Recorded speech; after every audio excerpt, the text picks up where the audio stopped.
Ladies and gentlemen, boys and girls, Aquarius of all ages, welcome to another Thursday edition of Aquaholics Anonymous. Of course, I've got my awesome buddy and co-host Chattanooga Ed here with me. I appreciate you all hanging out with us tonight. We're going to be talking about aquarium invertebrates, something that a good bit of us, have experience with, but something that's not really talked about a ton, I guess you could say. We mostly focus on fish, and that's understandable. But I love shrimp and snails and all the other wonderful things too, all the inverts. So we're going to talk a little bit about those. And I'd love to hear from you all in the chat or in the comments down below if you're catching the replay. Thank you, by the way, for that. Hit that thumbs up. Let me know what your favorite invertebrates are. Maybe give me a top three invertebrates that you like to have in your fish tanks. Before we dive too far into it, and this goes way up the screen, a huge thank you to Peppermint Creek Aquatics for the $1 super sticker with that lovely brown pile of fertilizer. Thank you for that, Peplin. I appreciate it. Always glad to have you here. And can't thank you enough for all the support, as usual. Now that's covering my chat, so we're going to move that over to there. All right. Make sure I haven't missed anything highlighted. Again, I will say, and those of you that have been here before are familiar with this, but if you type @FishroomFever, that highlights in the chat for me. That helps me to answer your questions. We'll be happy to take questions all throughout the stream. I see one here. It's not highlighted, but I'll go ahead and grab it because I see it from our man. How's it going? Says, should I get neons or cardinal tetras? The guy at the fish store said, there it ran away from me. The guy at the fish store said to not get them because they overbreed, or they're overbred. Yeah, because they're overbred. Oh, okay. So they're both beautiful fish. And what I personally have tried to do, especially with my cardinals, is I've tried to get Project Piaba sourced fish. If you're not familiar with them, I've got some videos. Rack at Pond Life also has some amazing videos and was even featured in Amazonas magazine in regards to his efforts to team up with Project Piaba. But I always try and get fish that are sourced. It has been a day. Let me tell you what, I almost missed my own live stream. But we're here. We're going to make it happen, right? Oh, yeah. If you can't, that's fine. I just wanted to throw that out there. Either one of those fish are great options. I would never try to convince somebody not to get one of those. If you want neons or cardinals, get them. They're beautiful fish. They're really fun to watch. Get you a nice sized group of them. I'm not sure what tank you have that you're looking at putting them in, but make sure you get more than like 2 or 3. Get you a good sized group that'll be comfortable in the space that you have for them. And you will really, really enjoy watching that cloud of those tetras swim around. I've always kind of thought that the cardinals were the rich man's neon. Yeah, that's a very good way to put it. Absolutely. They're bigger and prettier. But the one thing that people don't realize about neon tetras is they have a super long life. If you keep the water clean, they can live up to 8 years. Keep them in good conditions. A neon tetra is one of the longest lived little fish there is. And I always think that's kind of cool that a lot of people don't know that. That is very, very neat. And they're great fish. They really are. I can't say enough good things about them. Get down to here. I see some highlighted comments. Before I dive too far into the questions and comments, let's talk a little bit about inverts. I promise I will catch up to you. And we're going to do the camera thing again. So let's start the camera. It's going to go over here or over. All right, we're back on the right camera. Good. Sometimes it bounces to the other one. I love snails, mystery snails in particular. If I had to pick my favorite snail, that's what I would go with. Some people, not so much a fan. One of the things that I enjoy about them is they're easy to breed, but they're also easy to prevent them breeding. And we've talked about this on other streams. If you don't want more mystery snails, you can simply keep the water level where they can't get above the water line to lay their eggs and keep a lid on there so that they don't go onto the wall or the filter or whatever and lay their eggs. At the same time, if you want them to breed, it's quite easily done. And I think that's probably one of the things that sets them at the top for me. Ram's horn snails, they're awesome too. But as with most snails, you're kind of going to get what you get. Generally speaking, a lot of snails are just going to reproduce at a rather ridiculous rate. You have things like neorites that require brackish water. So if you use like guaranteed, I don't want any, you could do those. But that being said, you still get the little white egg sacs all over the glass, and those tend to get kind of hard So you're dealing with scraping those things. And that's another reason I'm like, I really don't want those little white crusty bubbles on stuff that I've got to scrape off. Right. So that would be my favorite amongst the snails. Do you have a favorite snail, Ed? I do. I love the Hercules rabbit snail. It's a slow breeder, and they take a long time to get big, but they get real big. Like they're like a ram, or not a ram's horn, like a trumpet snail. You know, real long snail or shell, and any pet store will take them. I would almost, well, not a box one, but I would virtually guarantee if you get like 10 of them, you could take them to any pet store and trade them in for fish food. And they've got pretty skin. Like I've got yellow and I've got white ones, you know, where the skin is yellow and then white.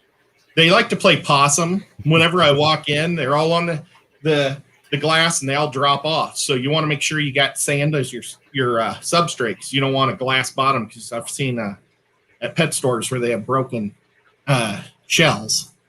So they're the ones. I love those guys. I love how they love breeders. They're cute. I don't know. Well, and they've got another neat little behavior. At least I know yours do, and that's where if they see you coming, they just drop off the glass and play dead. They play possum. Yeah. It's funny. So it's awesome. Very, very neat. And then I do have some mystery snails that James and I got in Indianapolis. I think it was a throw-in thing with some guppies, and they're purple. But you know what? Those suckers are pretty big. They're about large grape size. I can't believe it. And, you know, I should ask you, should I be feeding them something special? You don't have to. I mean, I like to feed a lot of green beans and like algae wafers or shrimp wafers, but those are kind of things that I have stocked up on anyways with all my plecos. But generally speaking, as long as there's some extra food for them to get to, they will scavenge a good bit. You know, I'm going to throw a zucchini in there tonight. They'll love you for it. They really will. Zero. They've got nothing since they've been in this house. I mean, other than maybe some dead fowl that might die or something, you know, they get that. But otherwise, just omega-1 and like brine shrimp. So absolutely. All right, I'm going to grab some stuff from the chat real quick, and then we'll jump into some of these other inverts. Edgar Reyes says, hello, Fish from Fever and Ed. Hey, Edgar, how are you? Glad to see you, my friend. Hope you're doing well. Kira Corridorable. Love that name. Again, I do. Hello, good to see you too. Going through here. Hello to Brianne Farrell. Appreciate you being here. A lot of the regulars and so many others that I'm not listing, but I'm reading the highlighted stuff as I go through. Freshwater Canucks back again. Says Fisher and Fever and Ed. Right now, #1 Nearite snail. There you go. They are beautiful, and you can get some really nice shell colors. I believe it was your channel that we did an hour spotlight on snails, was it not? It was. We did, and that's about probably a month or two ago when we did it. Absolutely, and that was fun. And if you're curious about snails, maybe thinking about getting some snails for your tanks and want a little bit of information and look at some pretty pictures of them, go check out Ed's live stream that we did on the snails. Brian says, hello, I'm really tired, but I have a lot of questions, so prepare yourself. All right, I will do my best to answer them. We don't promise to have the answers, but we promise to try. Finn Aquarium says, do you know a good thermometer gun to buy, if any, to easily check water temp? So Ed and I both have the Amazon version, I believe. Or maybe it's, did you get yours at Harbor Freight? I got mine at Harbor Freight, it must be in the other room. Normally, I always have it close by. So I swear we have the exact same one. I got mine off of Amazon. He got his at Harbor Freight. I mean, really, they're both good guns. That's not something that you really need to worry too much about, a specific brand. My recommendation would be you could do the Harbor Freight one if you don't have a Harbor Freight near you, or you just like to shop on Amazon. If you're going to go on Amazon, just look at reviews. That's my big thing. Anytime I'm going with something that's generic, I think mine was like $12 or $15 on Amazon. If that, it was not enough to even stick in my mind how much it was. Just look at the reviews. Make sure that you find one that doesn't have a bunch of bad reviews on it. That's my only piece of advice on that. But I absolutely love them. You can go high end if you want. Yeah, it makes life so easy to just check everything out. Keep in mind that you want to get like up on the aquarium when you're using those, the laser ones, the little handheld readers. That way it's not picking up a lot of the ambient temperature in the room. So if you shoot it from 5 feet away, you put the laser on it to read the temp from, like here to, I'm pointing at the piranha tank a couple of feet away. The temperature of the room is going to get picked up in that, from my understanding. I know I've seen a variance depending upon how far across the room I go. If I shoot it from here and then I put it up to the tank, I'm going to get a variance. I am learning things as we speak. I just like going. Right. And I do that too, but I take into account. I wish I knew that. Darn so, it. You'll also,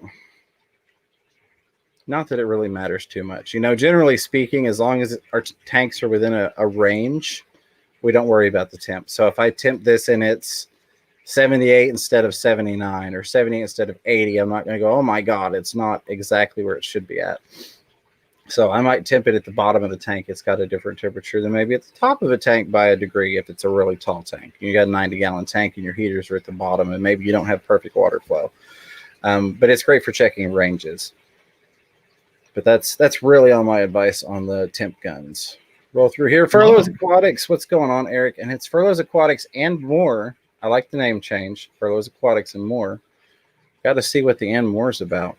With $5 super chat says, good evening, gents. Hope y'all had a good week. Furlough, I appreciate that. I hope you had a wonderful week. Thank you for being here. And as always, thank you for your support. Not only as somebody that's a regular, but also a member and somebody that contributes with the super chats on a regular basis. And has even made several purchases from the store before we closed it down for the winter, so to speak. So I appreciate that, buddy. I really, really do. I hope you're doing fantastic. It's always good to see you. Xanadu says, I really want a blue crayfish. Might need another tank, LOL. Absolutely. So that has been one of my reasons for avoiding crayfish, if you will. Every time I see one I want, I think about what fish it's going to murder if I put it in a tank. So then I would set up a tank specifically for it, and I'd be like, well, I could be using that tank for fish. But it's to each his own or her own type of thing. I could see why people might think it's a waste to put fish in a tank that you could have really pretty crayfish in. But the blue would definitely be the one that I would go to just because I love blue. I mean, that's why the logo is blue. Blue is my favorite color, so I definitely can relate on the blue crayfish. Those are awesome. Roe used to have like an electric one that was purple, pink, and blue, maybe. It was crazy cool. She was trying to get them to breed, but I don't know if she ever had. Yeah, I haven't talked to Roe in a while. Sorry about the camera issues. I don't know why it's bouncing around like that tonight. It hadn't been working. It hadn't been doing too bad, but I'm still here. I will continue to be here. Just apologize for the technical difficulties. All right. Tank Top Tropics says, Fisher Fever just got a 15-gallon tall. What is your idea of stocking? 15 tall. So I don't know if you're doing plants, but I will say anytime you get a tall tank, that is a great chance to work with some of the plants that maybe get a little too tall for like a 10-gallon, say. So just consider that.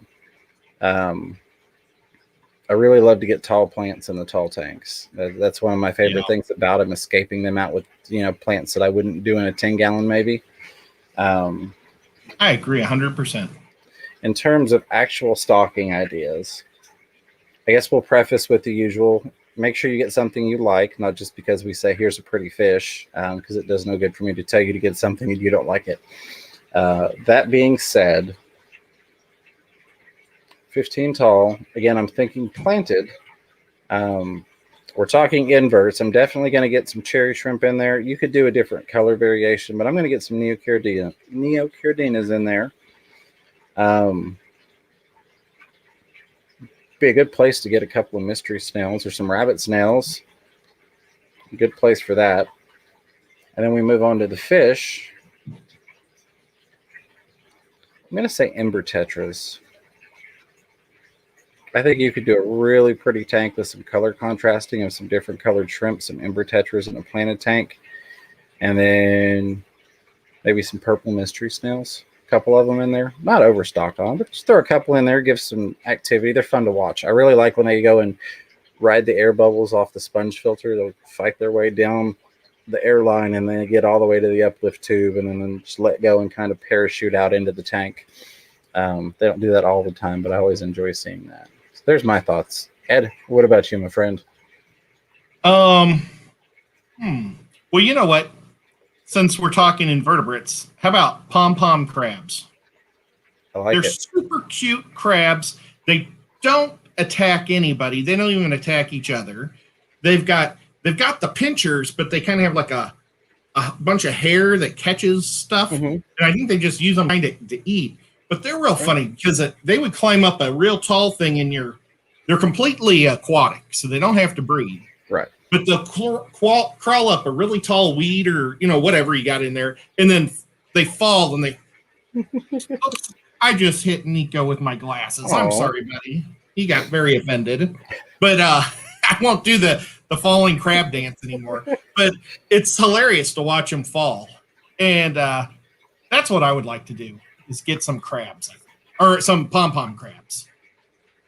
Absolutely. But I mean, they're kind of a small fish, or a small crab. So I think anything you'd keep in a 15-gallon would go well with them, because they're kind of you don't want anything that's going to eat them. Right. Absolutely. Let's see here. Brian Furrow says, "Can bettas live with rummy nose tetras?" That's a doable scenario. I think the rummy nose would be quick enough that they could get away from a betta, especially if it's a male betta with some good sized finnage. Could it potentially go wrong? Yes. Are you probably going to be okay doing it? Yes. I personally would have the rummy nose in there before I added the betta, just to potentially try and help with territorial issues versus them trespassing in his tank, for lack of a better way to put it. You should be able to make that work.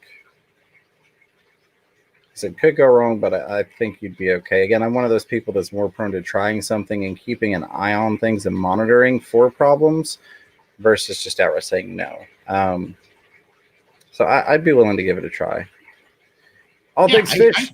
Sorry. I think you'd be totally fine. Absolutely. Okay, go ahead. Sorry. No, you're fine, buddy. That was my fault. All Things Fish says top 3 inverts: cherry shrimp, tuxedo urchins, and skunk cleaner shrimp. And we're getting into saltwater here too. Absolutely, definitely. And if we move into the saltwater part of the discussion, there's so many things. So many things that we could talk about in terms of inverts. Tuxedo urchins are awesome looking gals. What do they? Can you give me an idea what they look like? They look like they've got a tuxedo on. But they're urchin. Yeah, they're an urchin. No, are they black and white? Yeah, if I'm remembering correctly, which I may not be. Again, bear with me; it's been a long day. But if I'm remembering correctly, the tuxedo urchins are kind of the ones that have not like little stripes, but kind of the like wider striping pattern to them. If I'm remembering correctly, and if not, whatever I'm remembering is an absolutely awesome looking urchin. They also have some that are like a bright pink, and I can't think of what they are. But I see them up at Aquatic Marine, my local fish store, a lot, and they're these big old pink grapefruit looking things with little bitty spikes on them versus the really long spikes. Let's see here. Finn Aquarium says, "Does anyone know a good thermometer gun?" Okay, got that one. Let's roll through here. Brian Farrell says, "Cherry shrimp, crabs, Corey's fish room fever."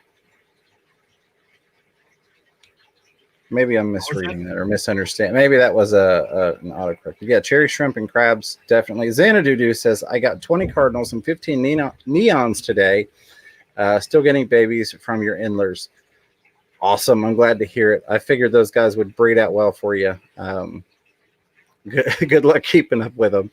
They will start to overrun you soon enough. I'm glad to hear it. And that is congratulations on the cardinals and the neons.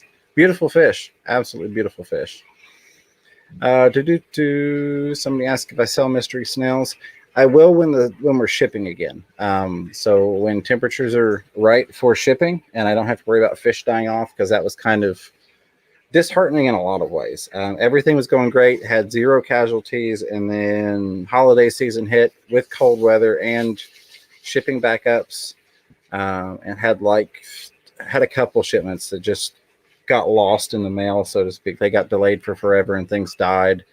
So of course you just refund that stuff because it's disappointing the customer. You're losing the fish.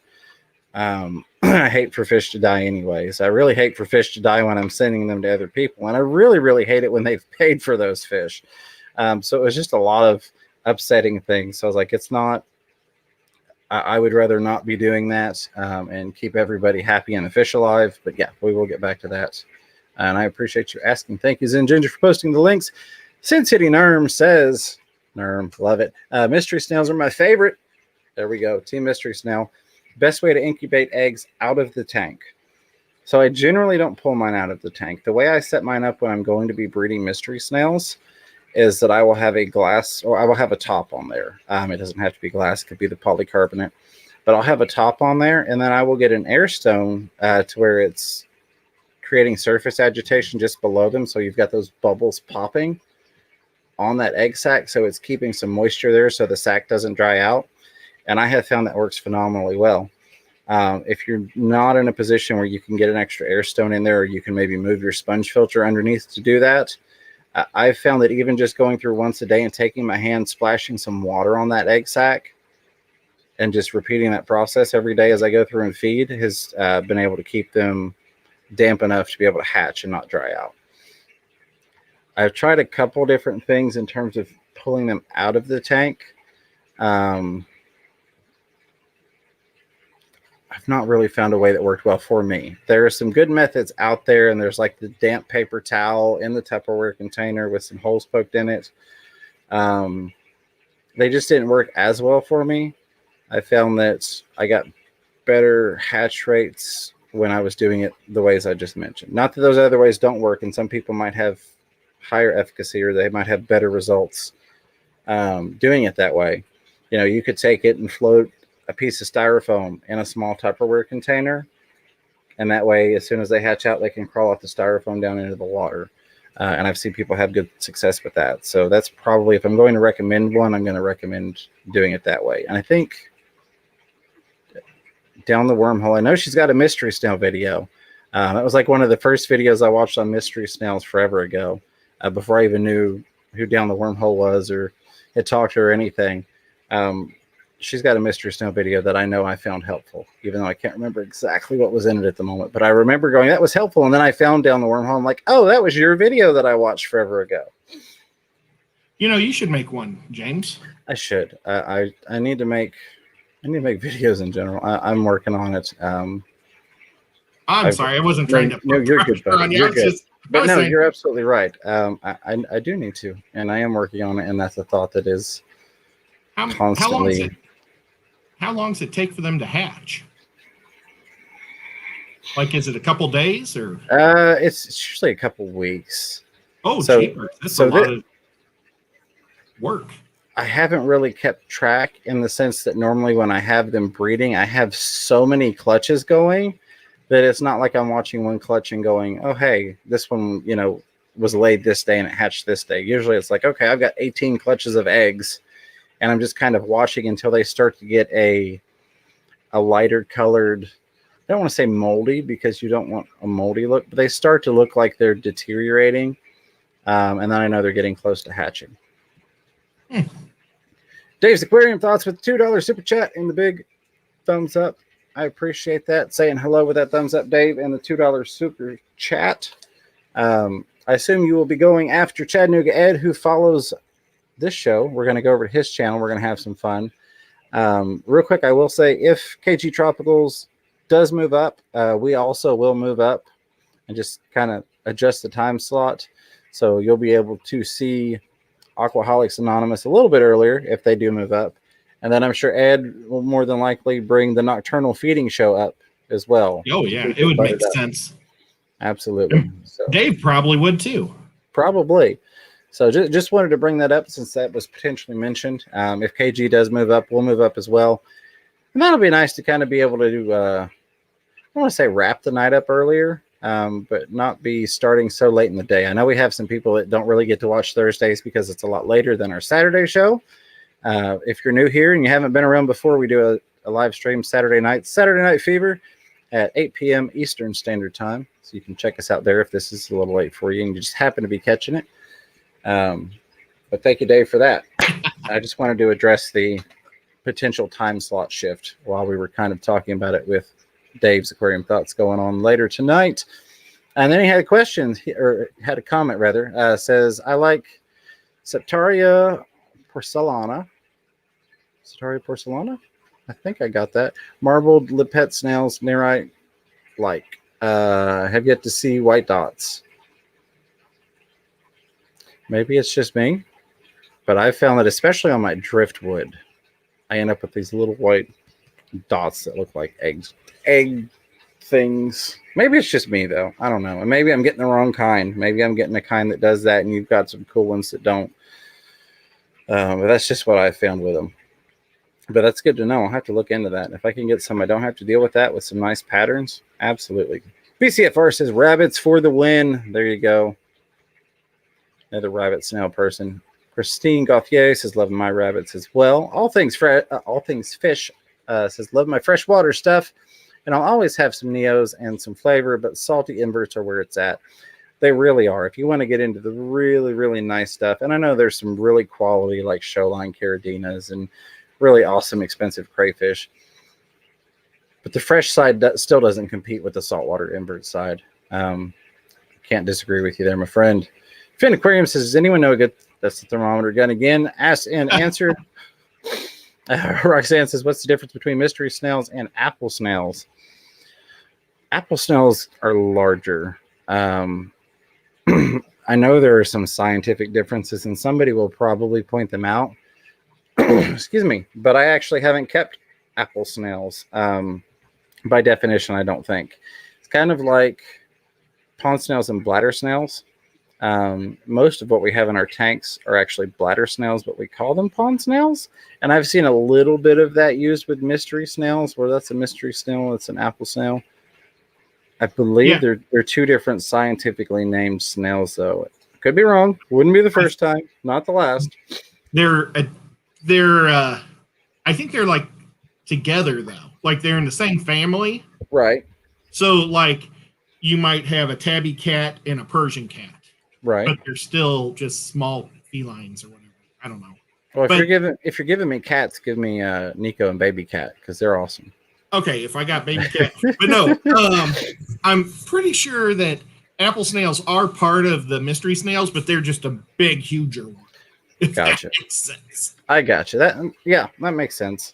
It's just a different type. It's like a Great Dane versus a, I don't know, not a Chihuahua, because that would be a really small dog. But right. Golden Retriever, I don't know. Gotcha. I'm not doing very good with my animals today. It was still conveyed. I feel like it was conveyed well. A Shetland and a quarter horse. There we go. I think that'll sum it up. Mike's Aquatics and Things with the $1 super sticker drop and another brown pile of fertilizer on the stream to keep the plants growing. Thank you for that, Mike. Good to see you, buddy. I hope you're doing well. I hope those oh wow. The Sumbus, the Shelleys are doing well for you. Rolling and scrolling. Hello to HSP's Tech Tribe. Good to see you. Appreciate you. Did you become a new member? I know we had a member pop up earlier, and I thought that it was still further down unless my chat jumped on me. I'm looking. Bizarre fate. Gotcha. But hello, I appreciate you being a member, and I will go back through just to make sure, because I know we did have a new member pop up at the top, and I haven't seen it thus far. To do Finn Aquarium says, thanks so much. Yeah, you are welcome. Absolutely. Sin City Nerm says, you tempt the glass, not the water itself. I often do, and that's lazy. However, I find it's still within that realm, if you will.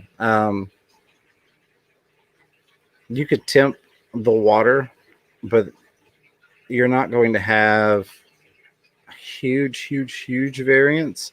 I think if we want to get scientifical about it.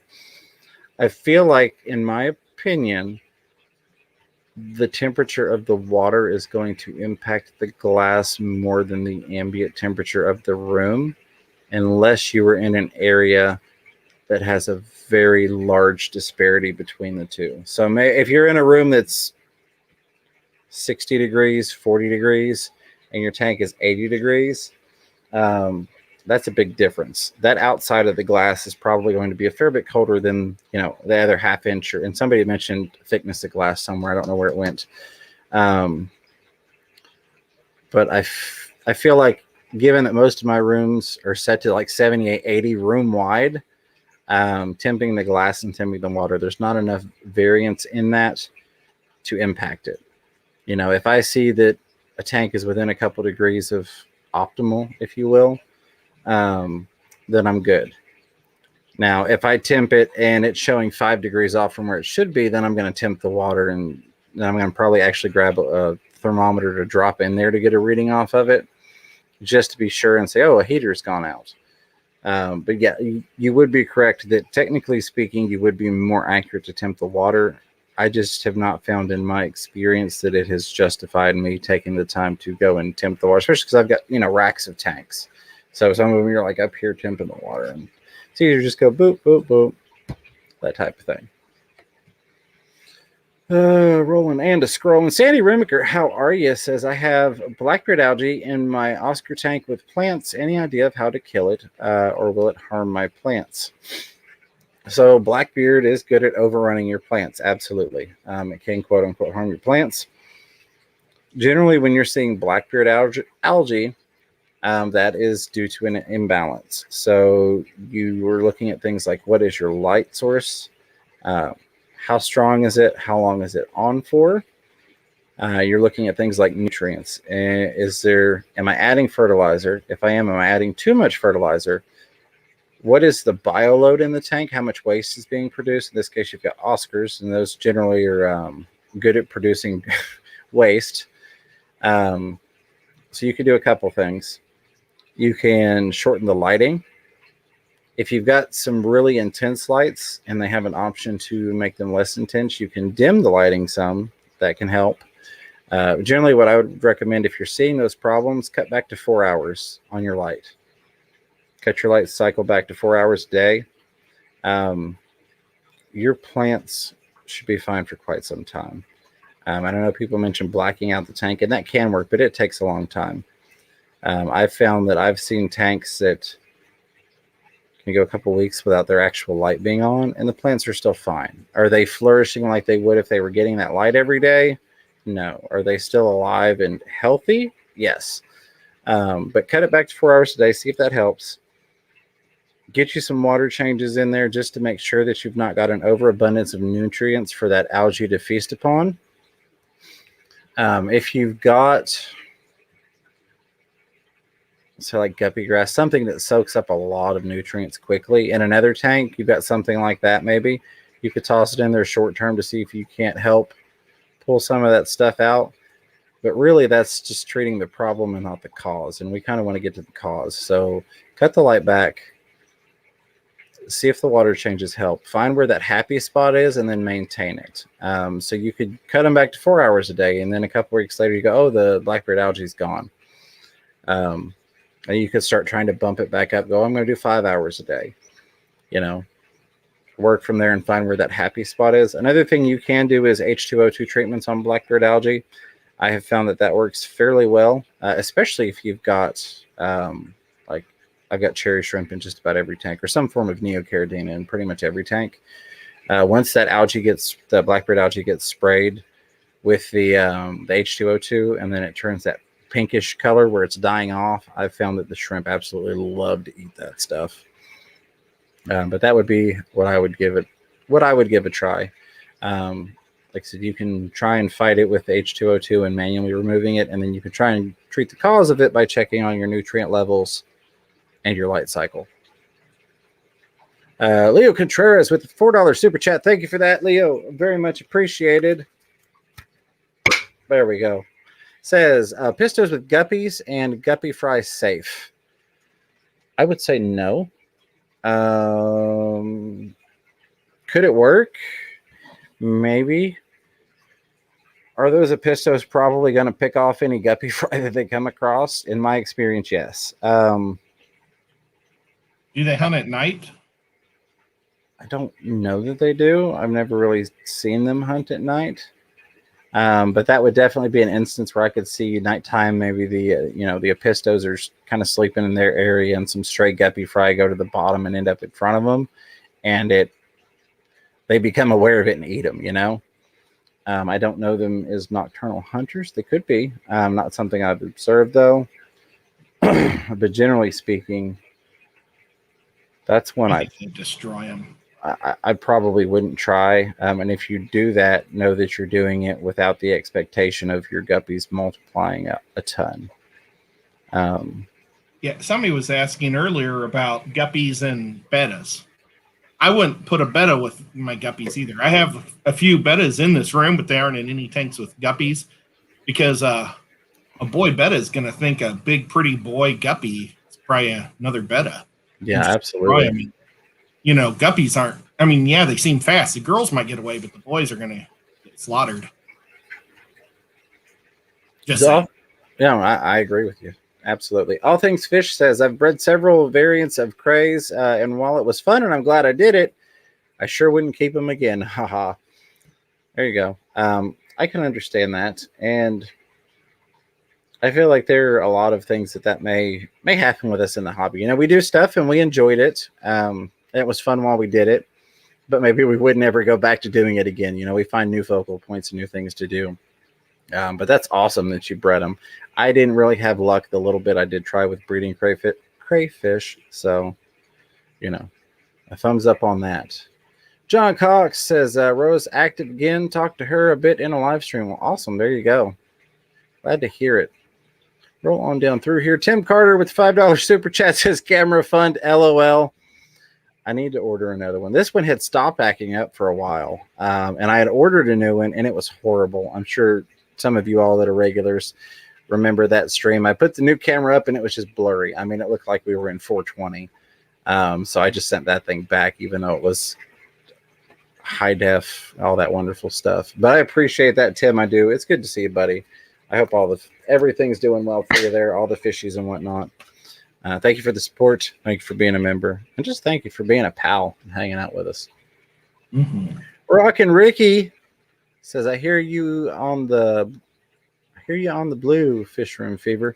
Have a gorgeous blue betta in a tank with a healthy blue dream shrimp colony.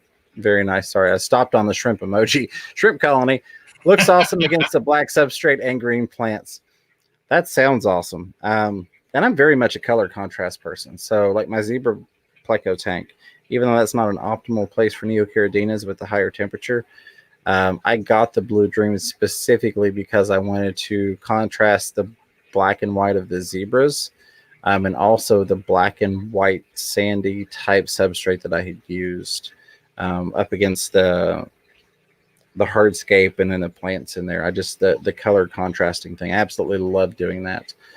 That tank looks amazing too, guys. I've seen it a couple times in person, and it's just super good. Now, how do the shrimp like the flow? I never did ask you about that. I was going to ask you, and I totally forgot. They don't mind it. I mean, there are some not dead spots, but slower spots. And this goes with any tank. I tend to be a fan of having lots of flow and then making sure there are what I call break points in that, resting areas. So generally they hang out away from the flow, but you'll also see them kind of ride into it. From time to time, you'll see them kind of jump off, of maybe the Pogostem onstellatus octopus, and just kind of ride the current around versus going around the tank and getting where they want. It's almost like, oh, I can just parachute from here and land where I want to go. But generally they kind of hide in the break, not really hide, but they stay to the break points and go through the flow from time to time. IHSPS Tank Tribe with the $1 super sticker with that big brown pile of fertilizer. I appreciate that. I really, really do. And again, now, go ahead, buddy. Is that I hate stupid people? That's got to be. That's got to be. That's got to be. I don't know how I didn't make that connection.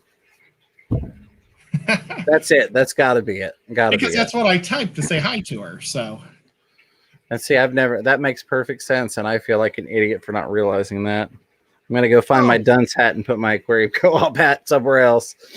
Yeah, it's me. There we go. And she just said, "Yeah, it's me." Oh, you saw that? I thought you were like 2 hours north of me. It jumped. Because there's times that I laugh and stuff, or like Core Adorable said, if you had exploding kittens, I would watch, and I just happened to have exploding kittens. That's why I brought it up. So bizarre. Didn't even have to leave my seat. Perfect. As far back up as I can go, because again the chat did jump on me, is Fantastic Fish Friends. What's going on? Good to see you again. Says any experience breeding pygmy cories? I haven't bred pygmy cories. I've bred pandas and some others.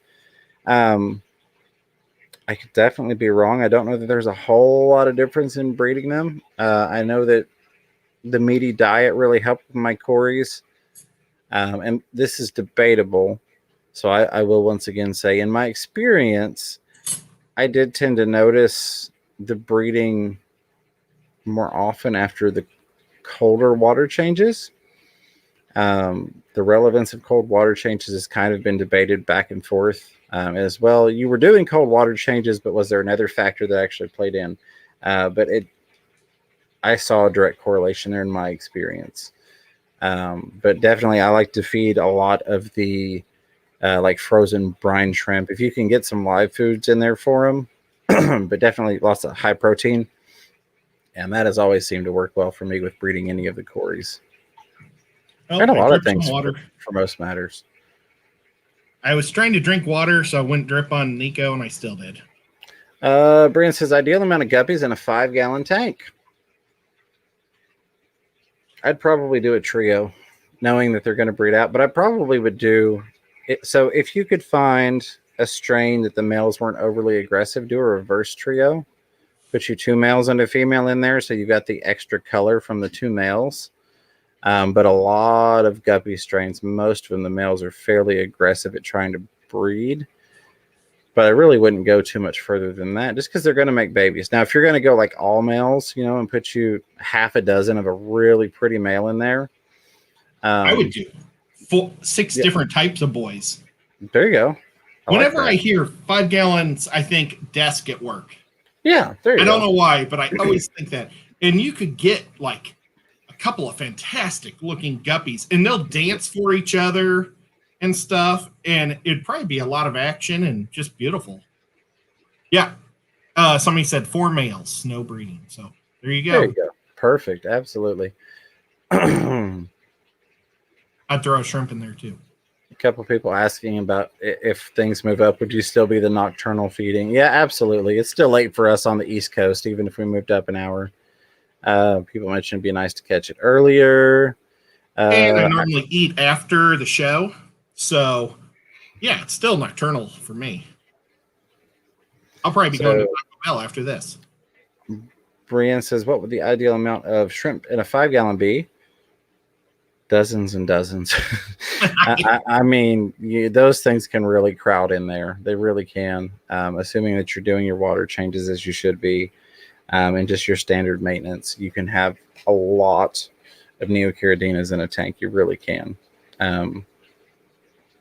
don't know, 4 dozen. If you're wanting an ideal number, I'd love to see 4 dozen in a tank. I feel like a dozen in there is going to be a little lacking, but I know they're going to breed out. And shrimp have a tendency to keep themselves from completely overpopulating a tank. They do. You know, they'll get to a certain level of sustainability, and then if there get to be too many, you'll notice a crash in your colony, and then they'll kind of breed back up. So it's really hard to get too many shrimp in a tank, in my experience / opinion, because they kind of maintain their own level of what's too much. I keep 5 in each. I started with 5 in each one of my 5 gallons. I've got 9 5-gallons in a row on a shelf that I just keep guppy fry in. And I like to keep my guppy fry overfed. So I want something to eat the extra food. And if a guppy fry dies, there's so little, that little shrimp's going to eat it up too. So shrimp are just like, they're like nursery. Or what's the person that works in the nursery? The nurse? I don't know. They're like little nurses that take care of everything. Here we go. I went and found it. I knew that we'd had a new member, and I knew it was beyond that. I'd missed it somewhere because we've gotten to, I'm on the 11 o'clock mark after the chat jumped on me again. Kira Corridorable became a member. Thank you for that, Kira. Welcome to the Fish Room Fever family. I appreciate it. I really do. I hope you enjoyed the behind-the-scenes stuff. I'm working on, I'm going to call it an exclusive interview, I guess, a behind-the-scenes, something for the members. So stay tuned for that. But there's lots of cool stuff you can go back and look at. And, of course, you can use those awesome members-only emojis in the chat and on comments. So thank you and welcome, Kira. Let's see. I am able to get back up to Paul Sotero. What's going on, Paul? Always great to see you. Dropping some knowledge on us here, I'm sure, as usual. Says, snails used to melt in my tanks. He's got soft acidic water. Added some flagstone and aragonite to buffer the water. Now there are snails in the tanks. I figured you had some tips for us. That is awesome, Paul, and those are great tips. So if you're out there and you're having issues with that soft acidic water, I would definitely recommend doing what Paul did. Get that water buffered, and then you can have some snails because, hey, who doesn't love snails? Rolling on down here. Mike's Aquatics and Things says the Sumbus are awesome and sassy. Glad to hear it, Mike. We got Kenny E from Daniken Aquatics. What's going on, buddy? With that $5 super sticker, the mic drop pair. What's going on? We got. I don't have a mic, so we'll do this. There we go. I appreciate you, brother. Always good to see you. I hope you're doing well. I can't wait till we get to hang out again. That trip down to see Father Fish with you and Ed was some of the most fun I've had in a long time. Appreciate it. I really do. That's something that'll stick with me for many years to come, my friend. All right, I'm rolling. Let me try to get to the bottom so we can touch on inverts a little more. Fantastic. Blah, blah, blah, that words are hard, as Candy would say. Fantastic fish friends. I keep wanting to mix fantastic freaks and fantastic fish friends together. And I know. I'm terrified to do it. Seriously. I see it and I'm like, oh, I don't want to say it. From the top, Fantastic Fish Friends says, will Neocaridina shrimp breed in 8.8 pH water? I feel like that's really getting up there. I've not had any experience going that high. I would almost be inclined to say no, except for the fact that I know they've got some really good tolerances and things. Sorry, I'm like in my head trying to like picture graphs and charts and stuff, and I'm like all leaning into the camera and I don't know, look like I'm about to pass out, I guess. But knowing that they will tolerate a lot of temperature variances as well as other variances outside of their quote unquote comfort zone, I would be willing to give it a shot. Are you going to see optimal breeding in 8.8? I would say no. Things tend to find a way, unless it's like absolutely dead set against them. What was, I think, Jurassic Park? Life finds a way, you know, and that's kind of how I feel. You know, my Blue Dreams Neocaridina is 84 degrees, not recommended for those guys. Definitely not within optimal parameters. Have they done amazingly well with the breeding out? Yes. Now, granted, warmer temperatures, you know, tend to cause more breeding and shorter lifespan, but they've bred out a lot better than I thought they would, given as warm as it is in there. So I say give it a try. Again, don't expect to have the greatest yields and success, but they would probably adapt. If you have a way to buffer them up to that, I'm not a fan of chasing numbers, but if you had a way to work them up to 8.8, you know, kind of like fish that we get from different water sources, that first generation may not do great, but then the second generation that's bred in our water does better because it's more accustomed to it. Then you get another generation that's bred in our water, and it does even better a lot of times. That type of thing would be my thoughts on it. Fantastic. I was looking for my shrimp notes from the show from a few months ago, and I couldn't find them. And here we go. Perfect. Fantastic Fish Friends had followed up with have an RO unit if I need to pre-mix tap and RO to lower the pH. I honestly would. You already have it. If you don't mind doing it, that's going to be my recommendation, and that's going to get you a far better yield to just go ahead and do it that way and save yourself the hassle of trying to fight it and force it. So, yeah, go with that for sure. going on? Rolling and a scrolling. Fantastic Freaks, we are just talking about, says, I think keeping a Finley shirt would look good with that Murphy hat. Or I keep thinking a Finley shirt. Yes, a Finley shirt with this Murphy hat would definitely be cool. I need to get with you and get a shirt from you. Definitely need to get one of your shirts. Love the Finley. And it's good to see you. Fantastic. Really is. Whips World. What's going on, buddy? Says, good night, lads. Catch shows in the morning. This old boy needs to hit the sack. I know you're already gone at this point because that was 11 minutes ago. But on the replay, I just want to say, appreciate it. I hope you have a great night. I hope you got some good rest. Roll on down here. Did it jump beyond it? Up, back up. Here we go. Here we go. I don't know why it's... Danny says he's from Missouri. I'm curious, where in Missouri are you from? There you go. There was Whips World's comment. Sorry, I was trying to get back up and make sure I didn't miss anything. We got Mike's Aquatics and things. This awesome guy dropping another $5 super sticker on the chat with that cute little fox, Ed's favorite, saying hiya. Appreciate it, Mike. I really, really do. Never expect it, but it always means a lot to me. I feel like that one was like all pop and no streamers. But thank you, Mike. Seriously, I appreciate you, my friend. Danny, I just moved from St. Louis about 3 years ago. I was born there, too.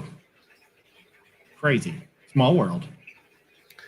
So our man says, my penguin tetras keep killing each other. I kept them in a group of 6, and they still killed each other. It looked like there's one that was bullying the others. What should I do?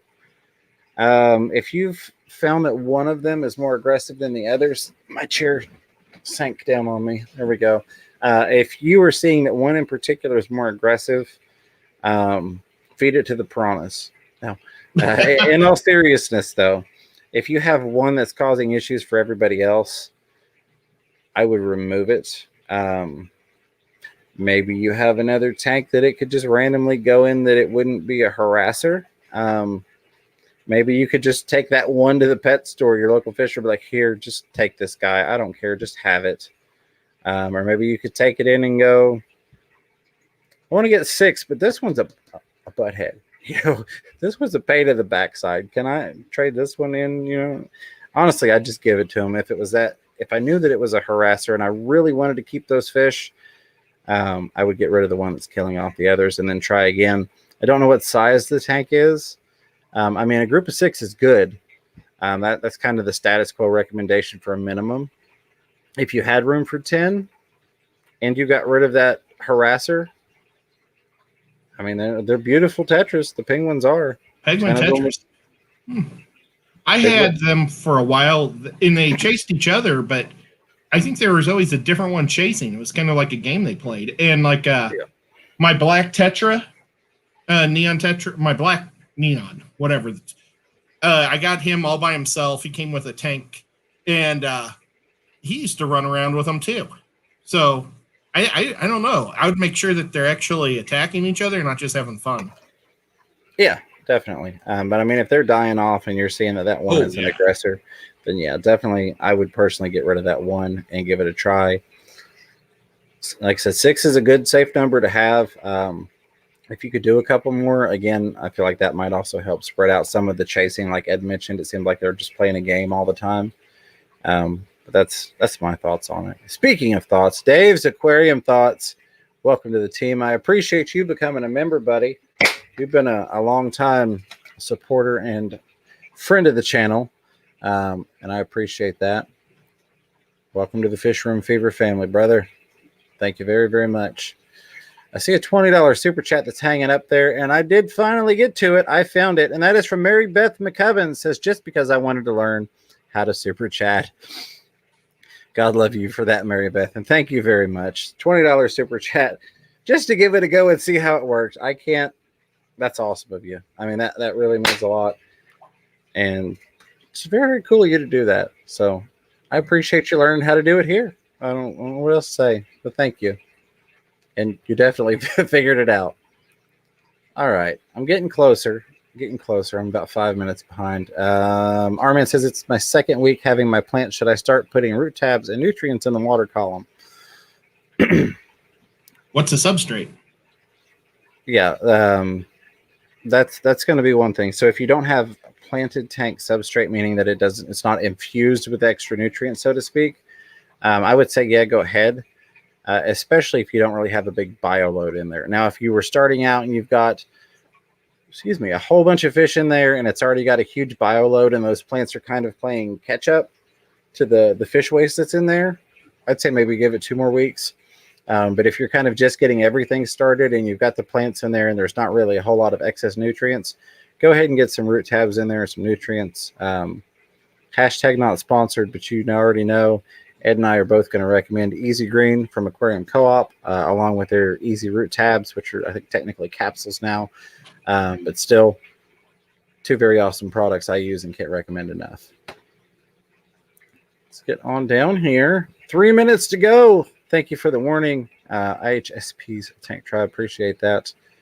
And Armin did say, have dwarf hairgrass, Amazon swords, Rotala indicus, getting in the mail, some balasinaria, and Java moss.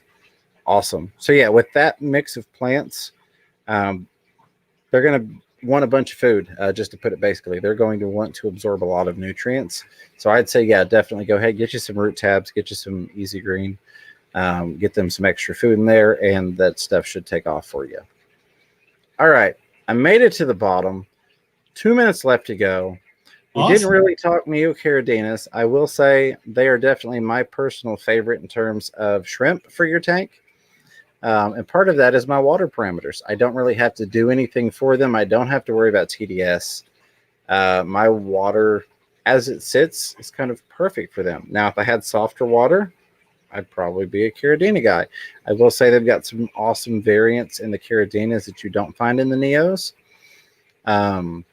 Also a little bit pricier, generally speaking.